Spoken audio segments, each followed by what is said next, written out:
আসসালামু আলাইকুম। সবাইকে আমন্ত্রণ জানাচ্ছি ম্যাগি নুডলস দিয়ে পাকোড়া রেসিপি দেখার জন্য। চেষ্টা করেছি খুবই সহজভাবে আর মজার করে তৈরি করতে। তো চলুন দেখে নিন এর পুরো প্রস্তুত প্রণালী। এখানে 2টো নুডলসের প্যাকেট নিয়েছি। প্রথমে নুডলসগুলো সিদ্ধ করে নিব। নুডলসগুলো সিদ্ধর জন্য একটা হাঁড়িতে নিয়ে নিচ্ছি 1 কাপ পানি। নুডলসের প্যাকেটের মধ্যে যে মশলাগুলো ছিল সেটা দিয়ে দিচ্ছি। পানিটা খুব ভালোভাবে ফুটে উঠলে নুডলসগুলো একটু ভেঙে দিয়ে দিচ্ছি। এখন নেড়ে চেড়ে নুডলসগুলো সিদ্ধ করে নিচ্ছি। নুডলস এমনভাবে সিদ্ধ করতে হবে যেন খুব বেশি নরম হয়ে না যায়। নুডলসের পানি শুকিয়ে গিয়েছে, এখন এটা চুলা থেকে নামিয়ে নিব। চুলা থেকে নামিয়ে একটা বাটিতে ঢেলে নিচ্ছি, অপেক্ষা করব ঠান্ডা হওয়া পর্যন্ত। নুডলসগুলো ভালোভাবে ঠান্ডা হয়ে গিয়েছে, এখন এর মধ্যে দিয়ে দিচ্ছি 1/2 কাপ ময়দা। এটা 1/4 কাপ, তাই 2 বার দিয়ে দিলাম।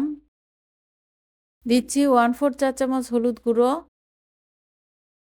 চা চামচ জিরা গুঁড়ো, হাফ চা চামচ মরিচ গুঁড়ো, হাফ চা চামচ লবণ।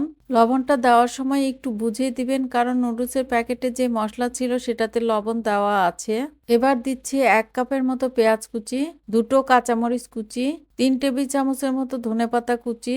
এখন সবগুলো উপকরণ হাত দিয়ে একটু মিশিয়ে নিচ্ছি। কষলে কষলে কিন্তু ভর্তা করা যাবে না, আলতো করে মিশিয়ে নিতে হবে। এখন এর মধ্যে দিয়ে দিচ্ছি একটা ডিম। ডিমটাও ভালোভাবে মিশিয়ে নিচ্ছি। খুব ভালোভাবে মাখিয়ে নিয়েছি, এখন এটা ভেজে নিব। চুলায় একটা প্যানে খুব ভালোভাবে তেল গরম করে নিয়েছি।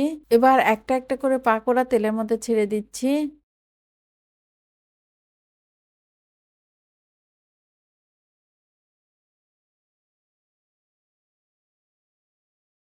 এক পাশে হয়ে গেলে উল্টিয়ে দিচ্ছি। ঠিক পেঁয়াজু যেভাবে আমরা ভাজি সেভাবে ভেজে নিতে হবে।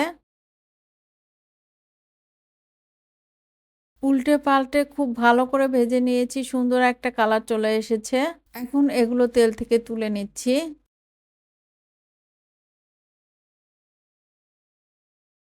এভাবে আমি বাকি পাকোড়াগুলোও ভেজে নিচ্ছি। সুন্দর কালার চলে এসেছে, এগুলোও তেল থেকে তুলে নিচ্ছি। শীতের দিনে এই গরম গরম পাকোড়া খেতে কি যে মজা লাগে। আশা করি আমার আজকের রেসিপিটি আপনাদের কাছে অনেক ভালো লেগেছে। সবাই ভালো থাকবেন। আজ এ পর্যন্তই। আল্লাহ হাফেজ।